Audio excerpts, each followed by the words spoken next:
I think we could start, eh? Pastor Derwood, I think I can start.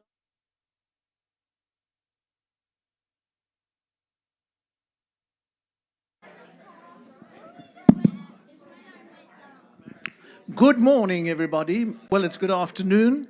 Molweni, goeiemorgen, shalom.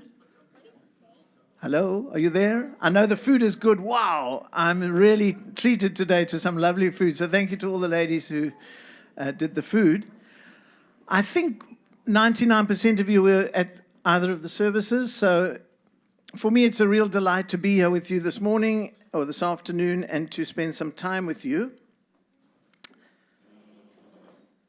I'm going to stand here if it's okay so I can control the slides much easier. I think you'll all agree with me what a mighty God we serve. You agree? So I hope today in the short time that I've got with you over this delicious lunch to inspire you to, just in your walk with God, maybe you can learn something from me, some of the insights, and to just serve Him more fully in our daily lives. And some of that just means little things. Maybe it's just, a simple greeting to someone who was feeling down. We can all serve God in different ways. I'm going to start with a song just to get us into the motion, just to give you some glimpse into South Africa and set the tone. It's to a song called My African Dream. So you can enjoy the song, but also just think of your own dreams. If you want to dance a bit, you can. So sit back and let's get going.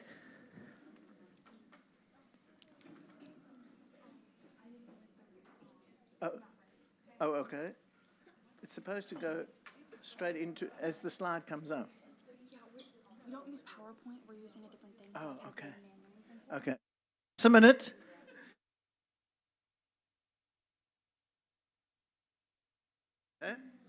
You know that? Behind every good man there's an even greater woman. And here we have Hannah helping me. It's embedded in the slides, so it's supposed to just start. See, the media has been blocked. Oh. Oh, wait, here we go. This.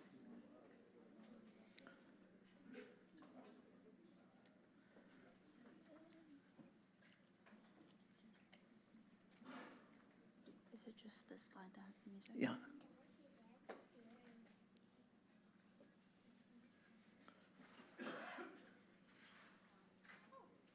Okay, while Hannah's getting that ready, so I'm going to share a little bit of insight into my journey.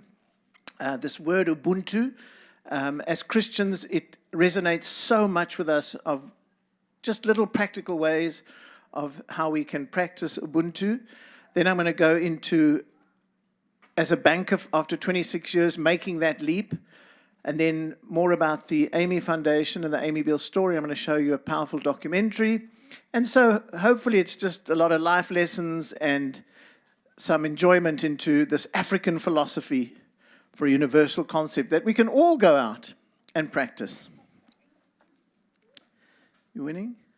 No. It's okay. Shall we just go through the slides with no music then? I think the Mac is probably... Huh? I'm sorry. That's okay. You've got the documentary sound, though, huh? Yes. When we get to that. That's okay. So there you go, ladies and gentlemen. This just gives you a little bit of insight into... That's Johannesburg, where I spent 10 years. Cape Town. So I invite you all to come and visit. There's mountains, sea, animals, you name it. But I think for me, the most is the warmth of the people. In South Africa. The safaris. But then we are one of the most unequal societies in the world. There are some rich and 90% poor. So it's a huge divide.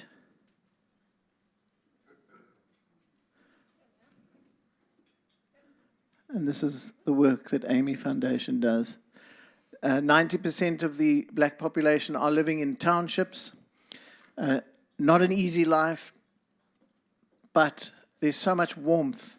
And I think South Africa is an example of reconciliation. Nelson Mandela, after 27 years in jail, brought the nation together everybody foresaw a bloodbath and revolution, and it never happened. And it's just getting better and better.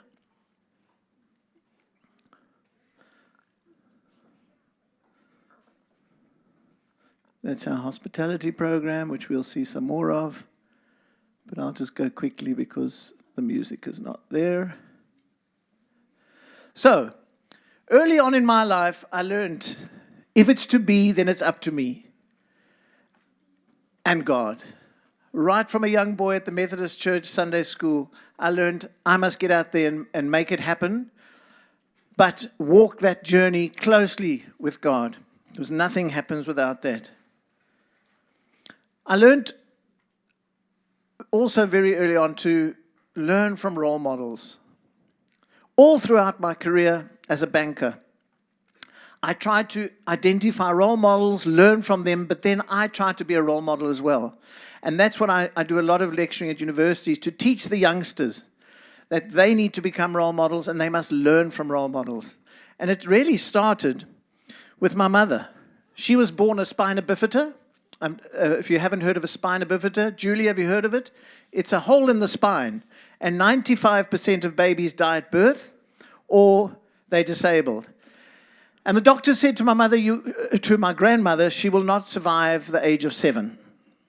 And then she did live till 7, and I think you've guessed by now, she lived longer than that, otherwise I wouldn't be here, Sheila. So then she had lots of operations. And the doctor said, well, sadly 14 and this child will die. And then they gave her till 21. And then she met my father at the age of 19, and they got married 6 months before she was 21, and her sisters wouldn't go to the wedding. Her aunts. It's ridiculous that she's going to leave him a widow in 6 months. So now you start seeing where the title can do comes from, because she survived, and then they said no children, and here I stand, one of 3 boys. But she married my father, who was very possessive, and he actually didn't want to share her, so he was very cruel to me. And that's where chapter 1 starts. Now, my one brother doesn't talk to me now, because how can I share that with the world? I said, well, the book is to share it with everybody so they can learn from us. And there was a 91-year-old woman who contacted me and said, I read chapter 1, and for the first time in my life, I came to accept my cruel mother because I read your story. Then I was happy that I wrote it. So he was an extreme introvert. And he was so obsessed with her, he didn't want anybody else in her life. So obviously, I was a hindrance, and I was the oldest, and I was close to my mother. But I learned from that, because her brothers, her father, became my role models. And she was very clever, as most women are. They're always wiser than us guys. Do you agree? Absolutely, absolutely. So she made sure I spent a lot of time with her father and her brothers. Now, his brother one day said to me, when I was much older, Meg and I always sit and talk. It's amazing how you turned out so normal, or more than normal, with a father like you had. But God had a plan, because I used to resent him. Because he used to beat me every single day. He would swear at me and tell me he hates me and the day I was born. So I used to really resent him. And before my mother passed away, I said, once you're gone, I will never, ever want to see him again. But once she passed away at the age of 75, she did live with headaches every day, but she was the most remarkable woman. And then once she died, he became a different person. Totally different. And God gave me the opportunity to connect with him and spend a year building a relationship with him until he passed away of a broken heart. So that taught me from a very early age to learn from role models. It was my uncles, my grandfather, and various other men. And her sisters. We also need for young boys, we need male role models and female role models. So for the rest of my life, I've always been encouraging the youngsters to learn from others. About 25 years ago, I approached one of the top CEOs in South Africa who runs one of the biggest retail companies. And I went up to him and said, I'd love to learn from you. And he's a remarkable man, Pick and Pay, Mr. Ackerman. He said, really, you want to learn from me? And every second month, I'd go and sit with him, and I'd learn something from him, and I'd go and apply it in my banking. And we always used to joke, well, you need to pay me royalties. But it was about applying what I learned. Because I think you agree, once we stop learning, we come to the end. We've got to keep learning. Kathleen, do you agree? Every day we must keep learning. Oops. Is it going on? What is happening here? Sorry. I'm probably pressing the wrong thing here, Hannah. Oh, my word. Hannah, just help me. I think I've pressed something wrong. Thank goodness Hannah's here. I think I might have gone down instead of to the side. I think I'm used to just...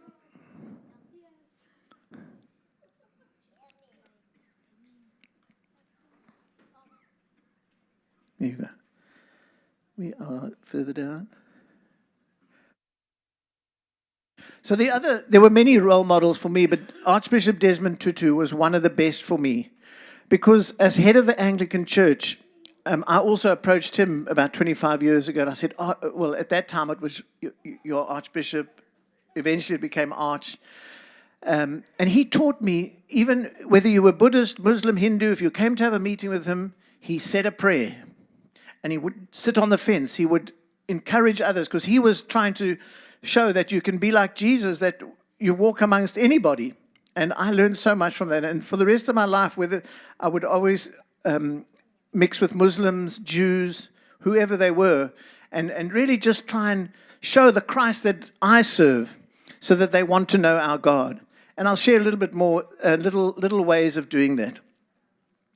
So now I just want us to focus on this word Ubuntu, because it had quite an impact on my life as I was growing up. I only learned about it probably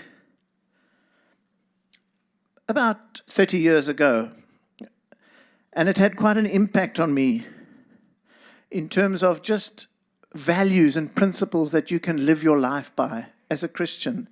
So I want to share a little bit about that with you. All happy with that? All keen to learn about that? So Ubuntu, Umtu and Gumtu and Gabantu. We've all had some food now, so we've got to get the energy going. Let's all say Umtu, Gumtu, Gabantu. There you go. Wow, you're good. Now, that's a closer word. So in South Africa, we have 11 different languages.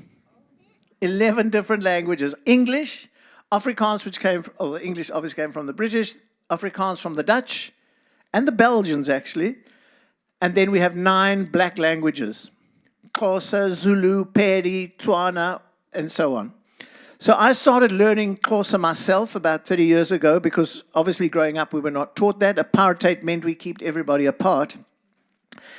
So all it really means is, I am because we are. We are people through other people. And everything we do is about respecting others, building relationships with others. The one I like the most is, I am human because I belong to the human community. So Sharon and Ward, just now when you finish, you might want to move around so your necks don't get into a crick just now. But it's such a powerful, if you think about it, I'm human because of others. We are people through other people. Now, when you believe in this, it takes away any arrogance. I've met so many arrogant people in my life. They think they're the bee's knees. They're the top man. They're the seer. They can do whatever they want. They can shout at someone. Do you know people like that? There's lots of them. So Ubuntu takes away any arrogance, because now, everything you've become, every single thing we are today. And I met Sharon just now at the 11 o'clock service, and she said she's 83. And I thought, wow, you see, we can attribute everything to God, everything we've become. God has given us gifts, talents, abilities. And then our grandparents, our parents, uncles and aunts, teachers at school, lecturers at university and college. They are who've made us. A teacher can make or break us as a child. It can affect our personality, our confidence. So that's what Ubuntu says. I am because we are. Everything we've become is because of others.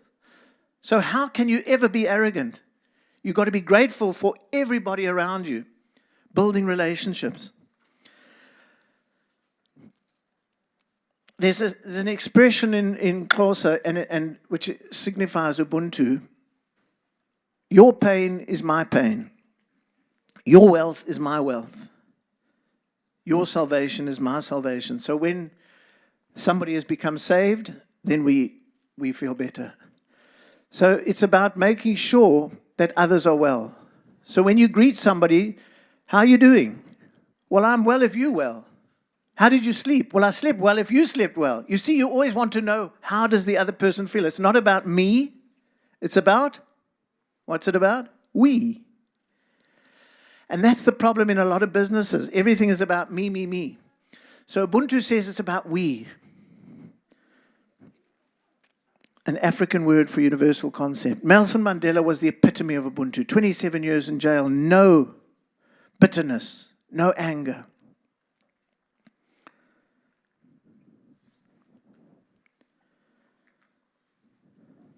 Oh, I don't know what I'm doing here. There you go. Nelson Mandela said many things. The one I always resonate with is I always knew that deep down in every human heart there is mercy and generosity. No one is born hating another person because of the color of his skin or his background or his religion. People learn to hate. And if they can learn to hate, they can be taught to love. For love comes more naturally to the human heart than its opposite. As a banker, one of my branch managers called me one day. And they said, you won't believe it. There was a little black child and a little white child playing in the banking hall. And the white father came up and grabbed the white child and said, I've told you never to play with black children. What is that white child going to grow up with? Learning to hate. So we can be taught to love. And that's the power of Ubuntu. Desmond Tutu, a very strong epitome of Ubuntu. Mahatma Gandhi. Martin Luther King. The Amy Beale story, which I'm going to share just now with you. And I think we can all think of people in our own communities. I'm preaching to the converted, I know that. But I think we all need to take a step back and, as I said, learn from others. So hopefully you can learn something, one thing that I'm talking about today, and we can become better people. So now let's just quickly go through. It's the potential for being human. That's what Ubuntu is. It's valuing the good of the community above self-interest. We care more about others than ourselves. Not to say we mustn't take care of ourselves. God needs us to take care of ourselves, and God wants to bless us. But we must bless others. It's about the others. Helping people in the spirit of service. Being honest, being trustworthy. South Africa lost Ubuntu for about 8 years. About 10 years ago, we had a president that came in and started stealing the coffers, plundering the coffers, stole billions of rand and put it in Dubai. Nelson Mandela was our first president, fantastic, grew the economy. Thabo Mbeki II and the third president just got greedy, and our economy crashed. So we had no Ubuntu, because Ubuntu says you must share natural resources fairly and equally. And when I talk with business people, it's about not overcharging for your service or your product, putting a fair value and not ripping people off. That's Ubuntu. Being compassionate and kind. We have to have compassion and empathy. When there's no more empathy, no more compassion and kindness, we've lost the plot. Do you all agree? So important. And especially as Christians, to go out there so that others don't say, oh, you see, like my father used to say, all these Christians, they're hypocrites and they jump and dance to singing, but when they get out there in between Sundays, what's going on? So we have to go out and practice that. So we can, my prayer every day is, Lord, use me more today. Help me to shine for you so others want to know that God. Know our God.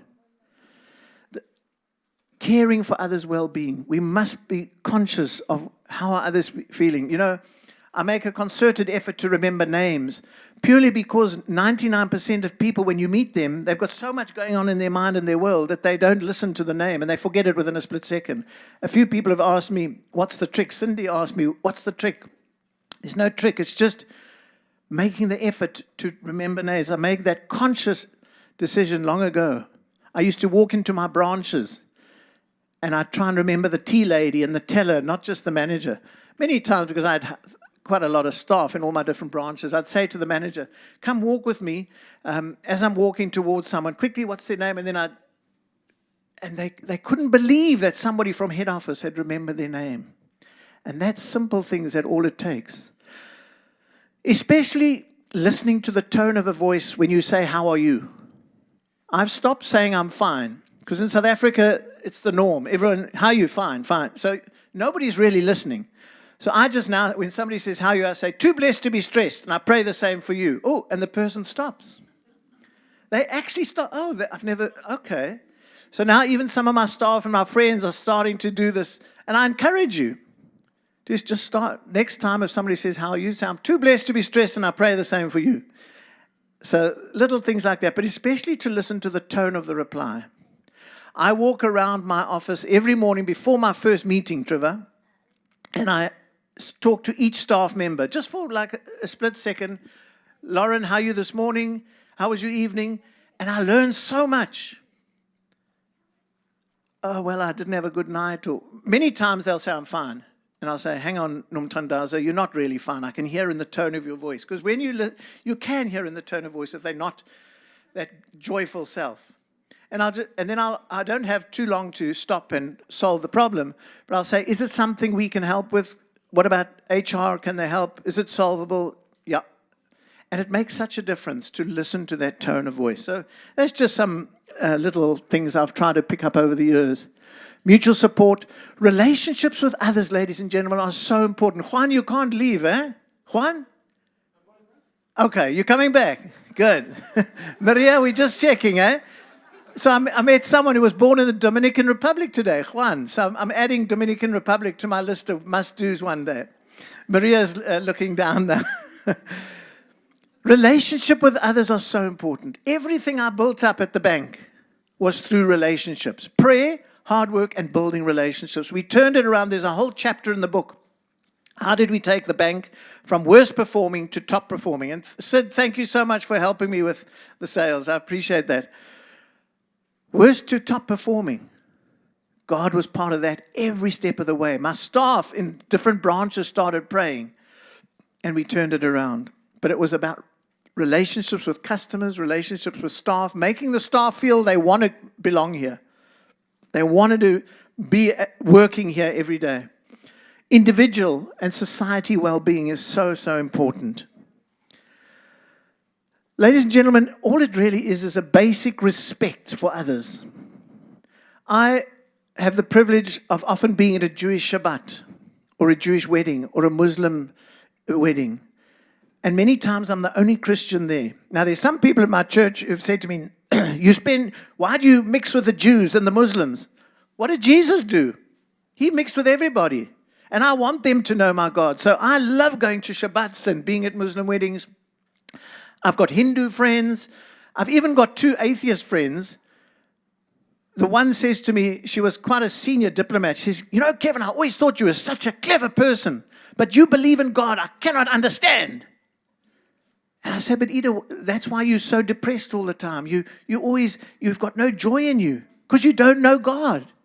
So I always say, I'm praying for you. And then she'll say, stop it. But we can't just stop. And we just got to keep praying for someone like that. So that's about respect, empathy, compassion for others, opening ourselves. Ubuntu actually opens ourselves to others. I was sitting on a plane once with a friend who I knew was Muslim. He was a top guy in South Africa. He said, Kevin, do you know that everything in your Old Testament is what my Quran is about? And I never knew that. So when we open ourselves to others and learn, we grow. And that's the importance of growing. Recognizing the diversity of culture, traditions, languages, values, because that's what Ubuntu does. And that's where South Africa avoided a bloodbath in 1994 when Nelson Mandela came out of jail. Because we recognize the diversity of cultures, languages. We're a complex country. Oh, Sharon is here. Sharon, I'm glad you're here. I was talking about you earlier, but we won't let them know your age. Don't worry. That was between you and me. Ubuntu inspires us to open ourselves to others, to learn, recognizing that diversity and the success of the group, not the individual. And so much in business, it's about I. I want the next promotion. I've got to move it. So practically, if we're going to grow, G-R-O-W, we've got to get rid of certain behaviors. That's the GRO in grow. Then we're going to learn. I've had to get rid of certain behaviors, certain disciplines to encourage me to focus. Certain people who are going to pull me down. I don't want to associate with people who are going to pull me down. I want people to build us up. That's who we've got to associate with. And then Ubuntu inspires you as a leader, because we can all be leaders, whoever we are. The tea lady at one of my branches was one of the best leaders I ever had. She would be cleaning the floor, taking coffee to someone, and she would greet the customers. If the phone was ringing, she would answer the phone. So everybody is leaders wherever they are. And there's three, oh, heck, I did the down again. I'm not used to these. Sorry, Hannah. So there's three things. You go to the leader one. When we go to bed at night, who is the self that leads? Who am I? Let me be who I am. What is my capacity for connectedness? Am I connecting like Nelson Mandela did? Look at people in the eye, remember their names. And then, what about me allowed great mentoring today? That's very, very important. We can all do better every day. Did I stop and listen? Did I ignore someone? Could I have prevented someone feeling down? I then took a huge leap of faith after 26 years in banking, and as I said in the services, and I think this is going to be we're filming this, so forgive me for repeating it. But after 26 years, I realized I really wanted to go out there and for God to use me more and go and change the world. And there were two big jobs that I was offered. And both of them I thought, wow, this is God's plan for me. And I'll go into much more detail, the interesting journey it took. Julie, do you need to leave? Oh, okay. That's more important. Thank you, Julie. But you've got the book, so please read it. Don't let it sit on the bookshelf. Thanks, Julie. So that door closed, and I was quite angry because I thought, this is God's plan for me. The next thing, another job, the door closed. And then I went to see Archbishop Tutu. I said, Arch, you're a real fraud. And he chuckled. He had a way of chuckling. He said, what do you mean I'm a fraud? I said, people are all living separately still. We're over 10 years into democracy, and blacks are living there, Jews are living there, Afrikaans there. Nobody's mixing. I want to start the Ubuntu Foundation. So that's when I started the Ubuntu Foundation. It took me a year of planning before I was ready to leave. We've got to be responsible. I had 2 young kids. You know, God doesn't want us to just make rash decisions. So I spent a long time planning the Ubuntu Foundation and praying. And once I was ready is when I left. And the Ubuntu Foundation is an organization to break down barriers between people of different color, culture, religion, and language, to get them to embrace one another and work together for a common solution. So today I run monthly business breakfasts for 100 to 120 business people. And God is just awesome. That breakfast is always sold out within a few days. There's always people wanting to come. I do quarterly dinners for CEOs and chairpersons now to brainstorm the challenges in our country and the world. We do a big Ubuntu music, food, and dialogue festival. The next one is in March 2026. So I encourage you, if you're keen to come to South Africa, think of coming in March next year. It's good weather. And I do various workshops. But 3 months after starting that is when the Amy Beale Foundation went bankrupt. So I'm going to show you a little documentary of the TRC. I won't show the whole thing because I know it's we've had lunch and there's a lot to do for the day. But I think it's a powerful one to just show the story. As I said, Amy Beale was a young American girl from California who just fell in love with South Africa. Came to work with Nelson Mandela and his cabinet. Oh, not his cabinet yet, sorry, he hadn't become president yet. This was 92 into 93, so it was the ANC. And she was passionate about making a difference. 2 days before she was due to go home, there was a peaceful political rally happening in one of our townships. And in 1993, black people were not allowed to get into groups. The police broke up the rally, beat them, and a mob formed. Here comes Amy driving into the township, not knowing this has happened, because she's dropping 2 of her black friends at home. She doesn't see color. And when they saw her, this white face epitomized all the brutality and the anger of apartheid. So they surrounded the car and they killed her. Luckily, the story didn't end there. 4 boys went to jail for her death. They were sentenced to 20 years in jail. And in 1997 that Nelson Mandela and Archbishop Tutu formed the Truth and Reconciliation Commission, a powerful process to break down and bring victims and offenders together. It was so powerful that Northern Ireland in Belfast adopted this TRC because they were having so many young offenders, 13, 14, 15, going to jail for petty crime, coming out, again, in and out, in and out, in and out, until they adopted this and they put the lady who'd been hit over the head and her money for the month stolen, and here was the young boy, and they opened up to one another. And the reoffending rate just dropped. And that was what the TRC did. So the parents came, they had a lot of hate mail in the US. Why are you going to that country that killed your daughter? I saw a lot of the emails. Why are you going to help black people? Whites are the supreme race. Why are you doing this?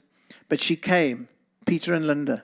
And when they met the 4 boys, that's when they said, we forgive them. And they went the step further and asked the government to release them. And in 1998, the 4 boys came out of jail.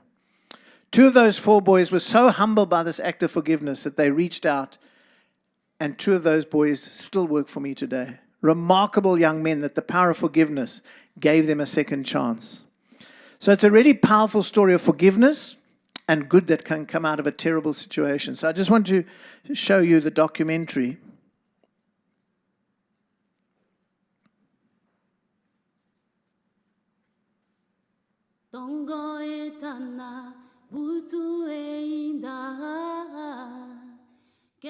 Amy Beale was the second of my 4 children, and she was, from the time very little kid, a very goal-oriented, smart, sort of a rascally kid. She wanted to do things and be successful at doing them. She ran for president of her 1st grade class. She really knew herself and what she wanted from herself from a very early age.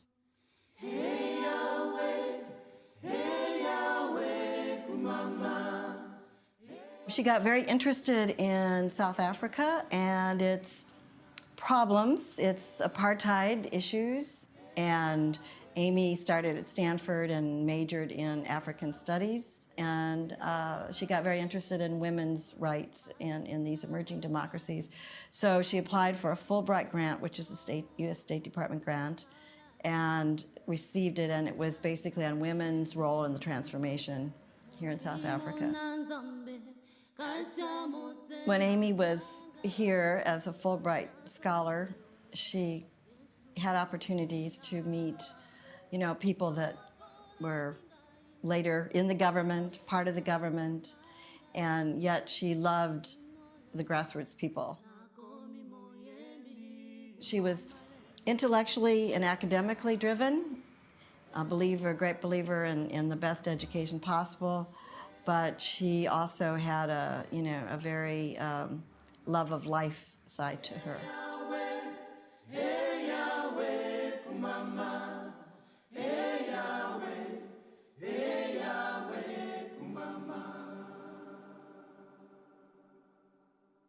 She was killed by the very people whose cause she was fighting for. I think that's exactly right. And so I think sort of rushing through her pain, there must have been this element of disbelief. Her parents, Linda and Peter Beale, decided they had to try and understand their daughter's commitment to the people she had given her life for. With South Africa on the brink of a race war, Amy's death was a turning point. Horrified at the murder of a friend, blacks joined with whites in peace rallies across the country. The Beales decided they had to go to South Africa. Looking for answers, Linda and Peter went into the squatter camps of Guguletu, the black township where Amy's killers had grown up. This is where you came to begin to understand. You're trying to know whether to hate them or...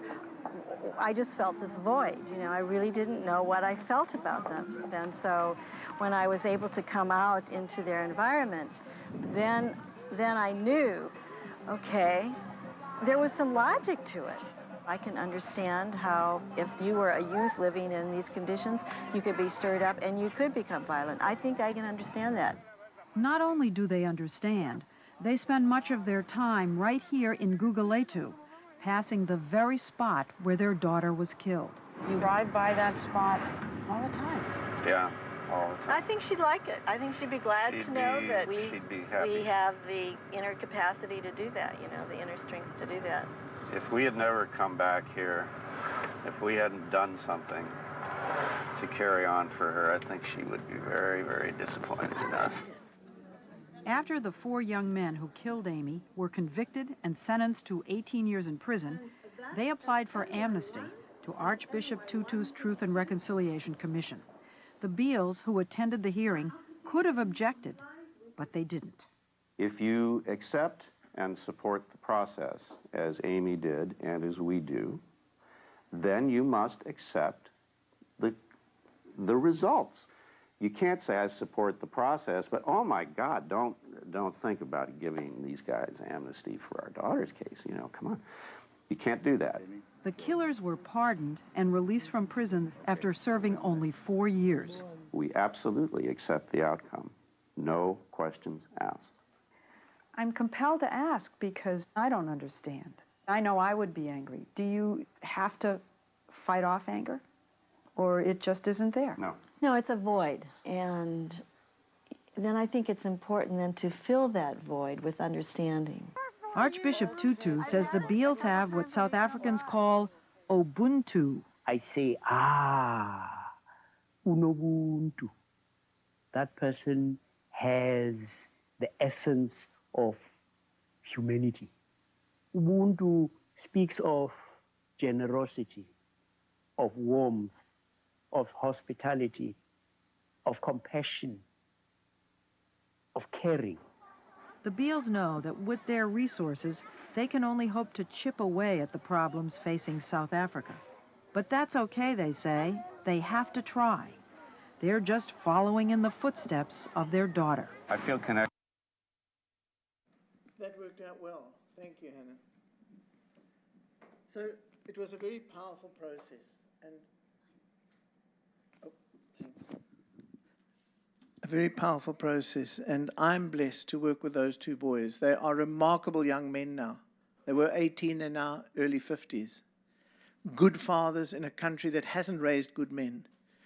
Good husbands, good fathers, and making a difference every single day. And Tobeko now runs my whole Guguletu center with 400 kids every day in his center.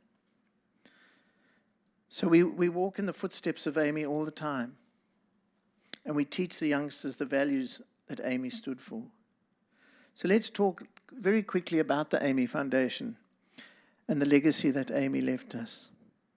So we are there to educate, empower, and develop children and youth from disadvantaged areas, vulnerable areas, and turn them into emotionally well-rounded, contributing citizens. You saw the video, the 3-minute video we showed earlier. And that shows you the power of and the impact that has become. And maybe if we want to on the YouTube, we can always play that if it's possible for those who weren't at the service. Very much to take these youngsters off the streets. In South Africa, our unemployment rate is almost 34%. Yours is 4%. In the 18 to 35 age group, 60% unemployed. 47% of kids who go to start grade 1 drop out of school before grade 12. Now you might say, why is the government not doing it? Why do you need Amy Foundation? Because the government hasn't had the resources to correct this. 100 years of apartheid, when the black government walked in, nobody taught them how to run a government. South Africa was bankrupt in 1994 when they took over because sanctions had killed the economy. And so all these years later, we're obviously going to take many, many years.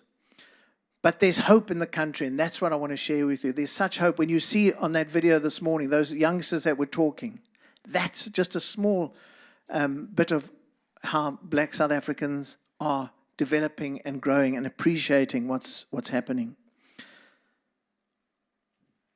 7 centers, 5 to 18-year-olds, and 6 of them, there we're trying to take them into maths, literacy, music, drama, dance, sport, using those mediums so that they don't drop out of school tomorrow, not to become the next famous musicians. And then one of the centers is a youth skills center for 18 to 35. And in those centers, teaching a skill in hospitality, beauty and wellness. I think Cindy told me she's in hospitality this morning. Cindy with a CYNDI, different name than we'd have it. Beauty and wellness, technical and handyman, retail readiness, entrepreneurship, giving these youngsters hope. And that's the good things that are happening. So I encourage you to come and visit South Africa. Plan a holiday. It really is the most amazing. Has anybody here been on a holiday to South Africa? Not yet? Tom's considering it. But you will really enjoy it, and you'll experience the warmth of our people.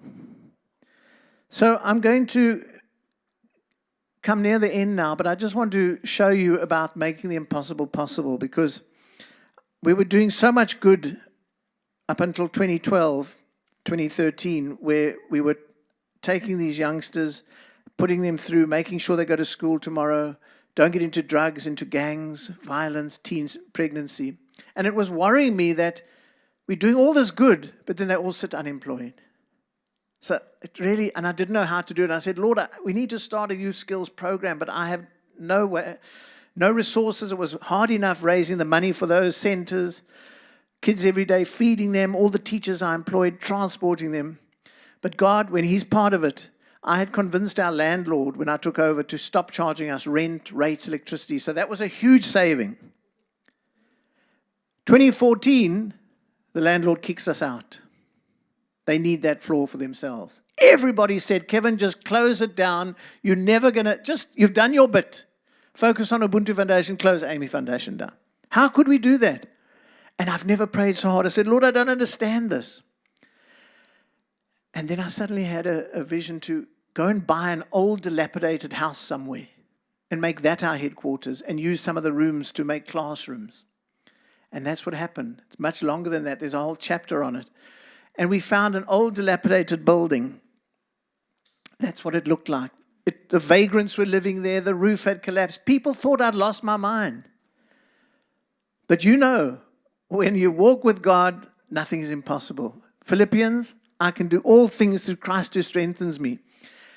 And I went and I found an old dilapidated building, bought it, 2.6 million rand, which in South Africa is an absolute fortune. Spent 6 million on fixing it up. Had to raise the money separately to the after-school programs. But we did it. And you know what? At the end of it, when we'd paid it off in 18 months, I had 2 atheists separately came to me and said, is it true that you built this and paid it off? Wow, I can't be an atheist. There must be a God. And that's the power of when we do things and hopefully others. And so today, that's the 2,048 students we've placed in employment. They've come through this Youth Skills Center. And the 261 new businesses that I shared earlier that we started. So I give God all the glory. On the outside of the building, I wanted to put, to God be the glory, with all the donors who helped me build this. And my finance officer came up to me, who's Muslim, and said, I'm not comfortable with that. People will now drive past and think this building is only for Christians. And Ubuntu says we respect others. So I went home and my wife said, well, what about in Luke? It says everything is possible for him who believes. So I went to her the next day. I said, what about changing it to everything is possible for him who believes? And she said, that's good. Not knowing it's from the New Testament. And that's what stands on the outside of the building and in the reception now. So ladies and gentlemen, nothing is impossible. We can all achieve anything we want to. Look at the joy on these people's faces when we are placing them. So I have come to the end. In the book, there's another chapter where we'd been in there for 4 years. And one of our extreme political parties decided they wanted that building I just showed you. And I got death threats. Unbelievable death threats all over social media. Don't worry, we're going to come and burn Kevin Chaplin to death. Da, da, da, da. Then they started targeting my board members, and the board took a decision, we must close the Amy Beale Foundation. We're not going to come to Kevin's funeral. My staff were terrified. And how could we give up? It was one of the toughest times of my life. The death threats, the board saying close it, and I couldn't. And we got through it in 3 months. We turned it around. We interdicted the people making these death threats. And today we stand there thriving, 7 years later. So, ladies and gentlemen, nothing is impossible. So I want to encourage us as we go through our life to never underestimate the power of prayer. We need to step out in faith. If anything, hopefully I can inspire you to step out in faith. Yes, it doesn't always go our way, and the doors will be closed and we'll have knocks.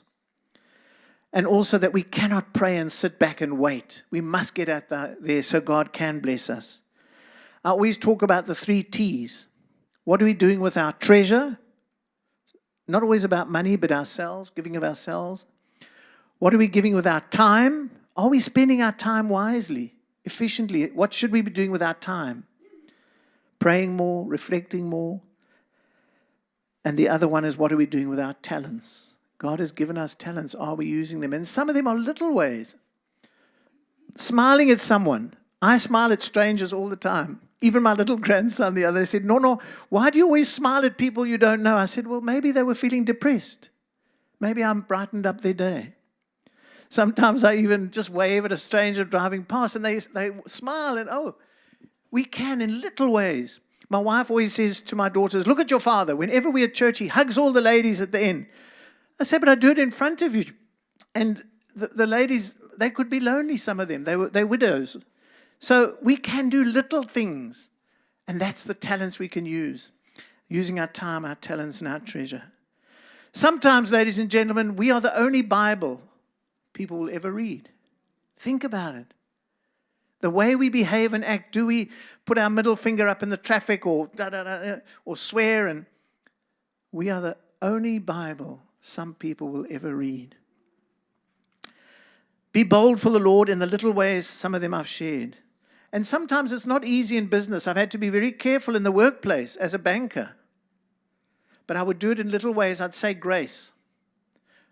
When I had customers and staff events, I would always start with grace. And once, one of my colleagues stood up and he said, I resent that you said grace. He said, Esak is Muslim and it's showing him no respect. But Esak stood up and he said, no, George, I'm glad Kevin sent grace. And he prayed to God. So, just little ways like, too blessed to be stressed, but I'll pray for you too, or saying grace. Or if somebody says I'm not well, I say, I'll keep you in my prayers. I do that a lot. But I have a written prayer list because I do believe Ubuntu says don't say things you can't do or you don't follow through. So many people make promises that they never keep. And I've learned long ago to write things down. I've got a note list and I write I might not get to it in a day or a week, but I'll eventually get to it. I've said I'm going to do something. I'm going to do it. Like David made a commitment to me, and Anne has been very ill. But he came and he picked me up and he got Teresa to look after Anne, and he came and brought me this morning because he made a commitment. And it's so important. If we make commitments, we stick to it. We're all human and we keep doubting, but we keep on praying. And I think you all agree the love of God is so deep and so wide. So just in ending, let's all live a life that matters.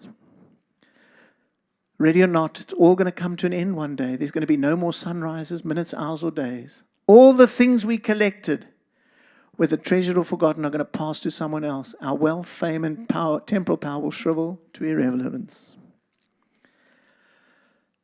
Not what you bought, but what you built. Not what you got, but what you gave to others. Not your success, but your significance. Not what you learned, but what you taught others. Every act of integrity, compassion, courage, or sacrifice that enriched, empowered, or encouraged others to emulate your example. That's what's going to matter. And that's what we must strive for. Not your competence, but your character. Not how many people you knew, but how many will feel a lasting loss when you are gone, because you made that difference. So living a life that matters doesn't happen by accident. Not a matter of circumstance, but of choice, ladies and gentlemen. So we need to choose to live a life that matters. And that's what Ubuntu and all is all about. Aish. Sorry, Hannah, I pressed the up button. But those that are making a difference in the world are the ones that are going to make it in the 21st century. So we can all make a difference. We can hold someone's hand. We can touch them on the shoulder. Archbishop Desmond Tutu always said, God cannot wipe away a tear. David, thank you for attending. And I think you said your wife's name is Phyllis, eh? David? So we can all make that difference. Thank you, Anna. And it's the little things that we do. Just remember, you're so blessed in the many ways. If you can read this message, you are more blessed than over 2 billion people. If you can hold someone's hand, hug them, or even touch them on the shoulder, you're blessed because you can offer God's healing touch. So I've come to the end, ladies and gentlemen. Thank you for listening to me. I hope in some small way I've made your day, that you've enjoyed being here. The food was good. Hopefully my message can resonate with you. If you moved, please buy my book. It supports the foundation. It's obviously a lot more than I've been talking about today, but it gives you good insight. There's about also my journey with the Lord. If you feel moved to make a donation to the Amy Foundation, we are registered with Chapel in York. I do need to go back home and show that I've raised money, because this is a fundraising trip that Delta Airlines gave me a huge discount. So you do get a 501c3, so if anybody would, please give me your name and email. I'll send you the link. It's quick. You just click on it, or if you want to give it to Pastor Durwood, he's now my brother from another mother, like David. He will pass that money on. Please just give him a check or the money or whatever, and just be a little part of helping these youngsters in the township. It would mean a lot to us if I could go back and say we've raised some money. So I've come to the end. Thank you very much. I'm going to end off with a song, and the song is not playing, huh? So that's fine. So yeah, I'll be around, and I don't want to go back with any copies, so let's sell some more. And I have got a credit card machine if you really don't have the cash. There you go. Thank you very much for listening to me.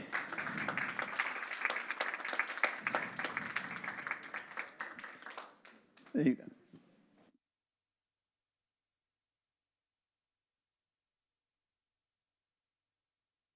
What a blessing this day has been. Some of y'all have been here since early this morning, and I'm so glad to see some of you came back. I'm just blessed by Kevin's presence and what he shared, and I've shared this a little bit, but the Florida Annual Conference of the United Methodist Church had a unique connection with South Africa through Peter Story, who was the president of the United Methodist Church, basically the bishop of the Methodist Church in South Africa, who used to come and speak to the clergy here in the Florida Conference every other year for about my first 10 or 15 years in the conference. That gave us a unique connection to the work in South Africa. So Kevin's been able to be with Audrey Warren down in Miami, who through her connection at Duke University, Marta Burke, who's down at Plantation, who back in the days when apartheid was still the rule of law, was going to South Africa with other clergy from Florida. So it's just wonderful to continue that connection, and just the beautiful work that you do, and the beautiful passion of the Amy Foundation. I do think that what Amy Beal's parents were able to do is something that is so difficult for us to fathom. But as a clergy person, having walked with people that did what the Beals did in a very legitimate, heartfelt way, you truly feel like you're walking with the Lord in that moment. You cannot feel closer than a person who really comprehends what not simply Ubuntu is, but really what our faith is all about. And so we're just blessed by your work, and pray God's blessing continue upon that work and just the lives that are being transformed. So let's thank Kevin one more time. Thank you, Pastor. Yeah. All right, let's clean up our tables. You know, if you can't do it, I'll clean it up for you after you're done, okay? God bless y'all. Thanks for coming and staying.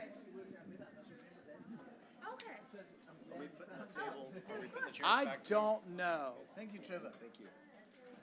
I don't know what the plan is for the tables. Leave everything the way it is.